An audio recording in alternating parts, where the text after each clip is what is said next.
আশা করি আপনারা সবাই ভালো আছেন। সিভিক বাইট প্রেজেন্টস করতে যাচ্ছে আজকে একটা অ্যাওয়ারনেস সেশন, যেটা শুধুমাত্র বাংলাদেশি স্টুডেন্টের জন্য যারা ইউকেতে স্টাডি ভিসার জন্য অ্যাপ্লাই করবেন। আজকে আমরা আলোচনা করব UK study visa application. It's a total complete guidelines. তো প্রথমে আমরা জানি যে ইউকে স্টাডি ভিসা শুধুমাত্র যারা স্টুডেন্ট, যারা স্টাডি করার জন্য যেতে চাচ্ছে তাদের জন্য আমরা এই ভিসাটাকে বলি স্টাডি ভিসা, যেটাকে টিয়ার 4ও বলা হয়। তো স্টাডি ভিসাতে আপনি 6 মান্থের কোর্স অথবা তার বেশি যেতে পারেন, কিন্তু আজ আমরা শুধুমাত্র 6 মান্থ বা তার বেশি যে কোর্সগুলো, অর্থাৎ প্রপার যে কোর্সগুলোতে বাংলাদেশের স্টুডেন্ট সাধারণত যায়, সেটা নিয়ে আলোচনা করব। তো প্রথমে দেখে আসি যে ভিসার টাইপটা। আমরা প্রথমে বললাম যে টিয়ার 4 স্টুডেন্ট ভিসা। এই ভিসার জন্য বিফোর অ্যাপ্লিকেশনস আপনার কোন কোন ডকুমেন্টসগুলো না থাকলেই নয়। বিফোর অ্যাপ্লাই আপনাকে থাকতে হবে আনকন্ডিশনাল অফার, যেটা ইউকে ভিআই লাইসেন্সড ইনস্টিটিউশন থেকে সাধারণত ইস্যু করা হয়। আনকন্ডিশনাল অফার লেটারের পরে আপনাকে সেম প্রতিষ্ঠানে একটা কাস্ট লেটার ইস্যু করবে, যেটা ইউকে ভিআই থেকে একটা নাম্বার ওখানে রেজিস্টার থাকে। সেই নাম্বারটা মূলত আপনার একটা ইউনিক আইডেন্টিটি নাম্বার।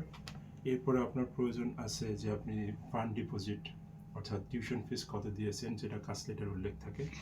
আপনার বাংলাদেশি স্টুডেন্টের জন্য একটা ম্যান্ডেটরি টেস্ট আছে, টিবি টেস্ট, যেটা আপনাকে করতে হবে। পার্টিকুলার ডেজিগনেটেড কিছু জায়গা বাংলাদেশে আছে, কিছু ডক্টর এবং সেন্টার আছে, যে সেন্টার থেকেই শুধু আপনি করলে ইউকে ভিআই এটা অ্যাকসেপ্ট করবে, আদারওয়াইজ কিন্তু অ্যাকসেপ্ট করবে না। আর আপনার যে সলভেন্সি, যেটাকে আমরা বলি ফান্ডস, এই ফান্ডসটা আপনাকে থাকতে হবে। এই ডকুমেন্টসটা অরিজিনাল ব্যাংক থেকে সাইন সিগনেচার হতে হবে। আমরা সবগুলো ডকুমেন্টসের আরও ডিটেলস দেখব পরবর্তী সেকশনে। এবার চলে যাচ্ছি, যখন আপনি অ্যাপ্লিকেশনগুলো করবেন আপনার আরও কিছু ডকুমেন্টস আপনার হাতে থাকা লাগবে। সেগুলোর ভিতরে আপনার ভ্যালিড পাসপোর্ট। নর্মালি আপনার যখন কোনো কান্ট্রি স্টিকার ভিসা দিচ্ছে, আপনার মিনিমাম 6 মাসের পাসপোর্টের মেয়াদ থাকতে হবে, বেশ কিছু পেজও খালি থাকতে হয়। বাট গুড নিউজ আছে, ইউকেতে এখন ই ভিসা আপনাকে দিচ্ছে, সেজন্য পাসপোর্টের পেজ না থাকলেও মেয়াদ থাকতে হবে। কাস্ট রেফারেন্স লেটার উল্লেখ করেছে অলরেডি। ফাইন্যান্সিয়াল এভিডেন্স, যেটা ভেরি ইম্পর্ট্যান্ট, আপনার ব্যাংক থেকে একটা সলভেন্সি লেটার, যে আপনার ওই ব্যাংকে পার্টিকুলার এই সময়টাতে কত টাকা আছে, সেটা 3 থেকে 4 লাইনে আপনার ব্যাংক ম্যানেজার বা অথরিটি ওটা লিখে দিবে, এবং আপনার ওখানে সিল, সিগনেচার, ডেট খুব ম্যান্ডেটরি। পাশাপাশি আপনার অ্যাটলিস্ট 28 ডেজের আপনার স্টেটমেন্টটা থাকতে হবে। আর একটা জিনিস আপনাকে খেয়াল করতে হবে, সেটা হচ্ছে এই যে 28 ডেজের স্টেটমেন্টটা আপনি প্রিন্ট করলেন, এই প্রিন্ট কপিটা হাতে নেওয়ার পর আপনাকে অবশ্যই 31 ডেজের ভিতর ভিসা অ্যাপ্লিকেশন করতে হবে, অর্থাৎ এই স্টেটমেন্টের ভ্যালিডিটি অনলি 31 ডেজ, এটা মনে রাখতে হবে। এরপর ইংলিশ প্রফিসিয়েন্সি টেস্ট, যেগুলো দিয়ে আপনি ইউনিভার্সিটিতে অ্যাপ্লাই করেছিলেন, সেটা দিবেন। টিবি টেস্ট আগেই উল্লেখ করেছি। আর একটা সার্টিফিকেট আছে, সেটাকে বলে আটাস। যদি আপনি টেকনোলজিক্যাল কোনো পার্টিকুলার কোর্সে যান অথবা রিসার্চ প্রোগ্রামে যান, রিলেটেড কোর্সে বা ফিল্ডে, আপনাকে আটাস সার্টিফিকেটের প্রয়োজন হয়। জেনারেলি বাংলাদেশি স্টুডেন্ট টট কোর্সগুলোতে যাচ্ছে, সো তাদের জন্য এটা প্রয়োজন নেই।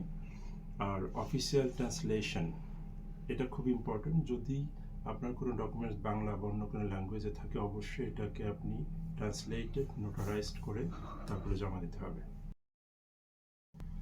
আর এবার চলে আসছে আমাদের খুবই গুরুত্বপূর্ণ ডকুমেন্ট, যেটা ফাইন্যান্সিয়াল রিকোয়ারমেন্টস, যেখানে অনেকগুলো ভুল আমাদের হয়। সাধারণত বিভিন্ন এজেন্সিতে যখন স্টুডেন্ট যায়, একটা ভুল খুব বেশি করে, সেটা হচ্ছে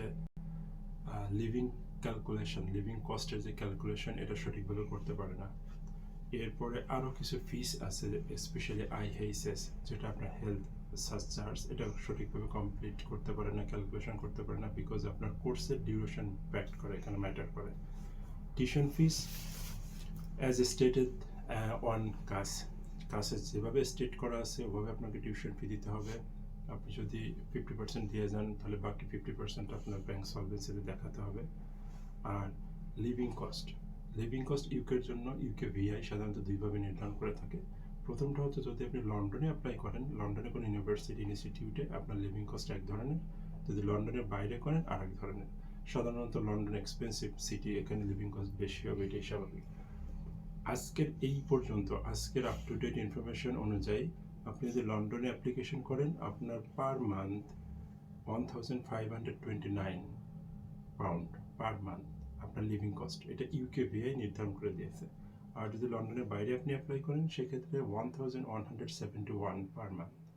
আবারও আপনাদের রিপিট করে দিচ্ছি, লন্ডনে যদি আপনি অ্যাপ্লাই করেন এক ধরনের, লন্ডনের বাইরে করলে আর এক ধরনের, এটা পার মান্থ। এখন আপনি ক্যালকুলেশন করে নেবেন যে আপনার ইয়ারলি লিভিং কস্ট কত। ভেরি ইম্পর্টেন্ট ইনফরমেশন আপনি নোট রাখতে পারেন, সেটা হচ্ছে ইয়ারলি ইনফরমেশন।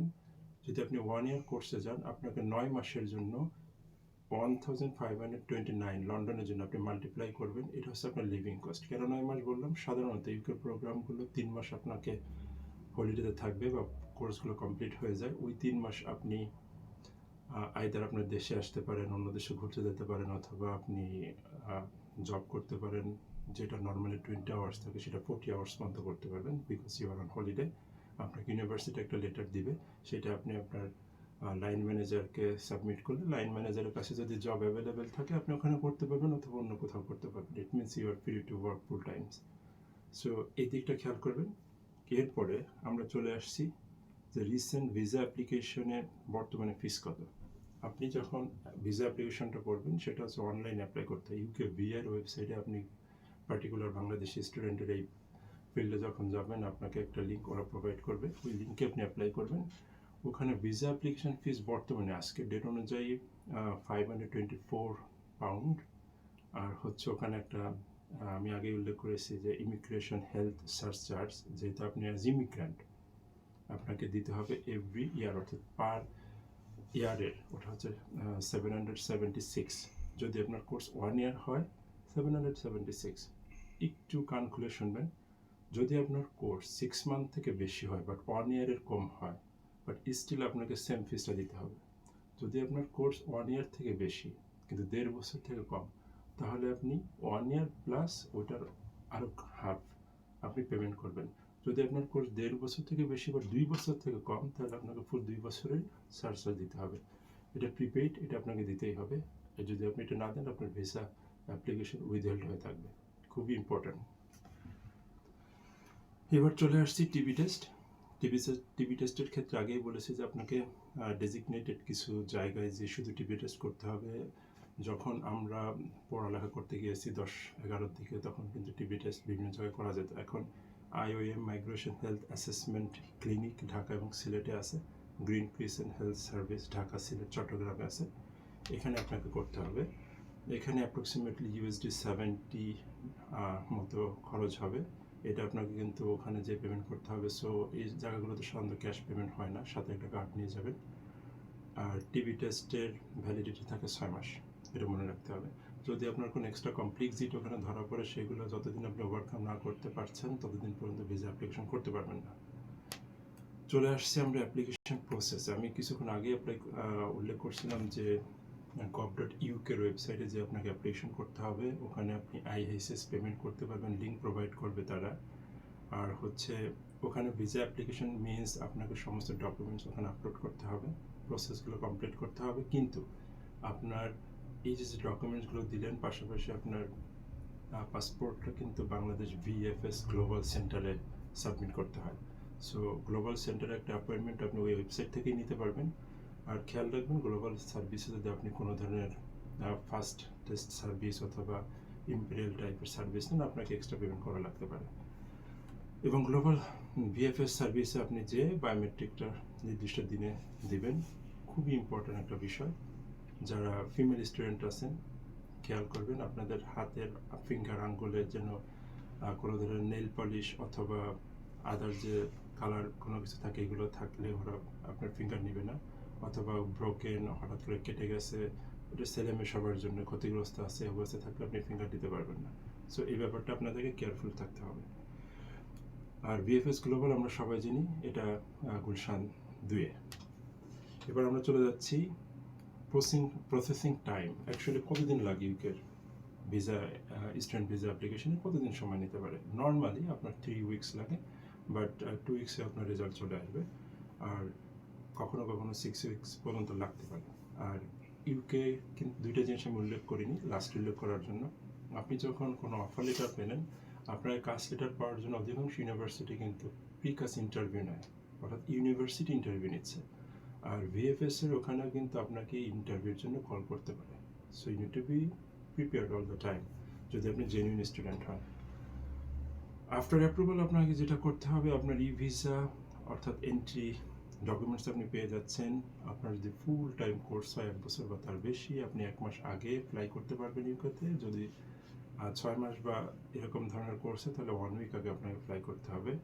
আপনার ওখানে যে ক্লাস শুরু করবেন, ওখানে যে বিআরপি বায়োমেট্রিক রেসিডেন্স পারমিট আপনাকে কালেক্ট করতে হবে, এবং ইউনিভার্সিটির আরও অনেক ধরনের অ্যাক্টিভিটিস যেমন enrolment, others documents, bank opening ইত্যাদি ওখানে যে করতে হবে। আমরা অন্য একদিন আফটার ইউকে অর্থাৎ ইউকেতে চলে যাওয়ার পর আপনাদের যে ডকুমেন্টসগুলো প্রয়োজন হবে সেগুলো নিয়ে আমরা ইনশাআল্লাহ আলোচনা করব। সো আমি যাওয়ার আগে আপনাদেরকে জাস্ট অনুরোধ করছি, যদি আমার ভিডিওটা ভালো লাগে আপনারা লাইক, ফলো, কমেন্ট দিতে পারবেন। সিভিক বাইট পেজের সঙ্গে আপনারা থাকুন। আরও দিনে দিনে অনেক অসাধারণ অ্যাওয়ারনেস ভিডিও নিয়ে আপনাদের সামনে উপস্থিত হব। Thank you very much. Till then, আল্লাহ হাফেজ, আসসালামু আলাইকুম।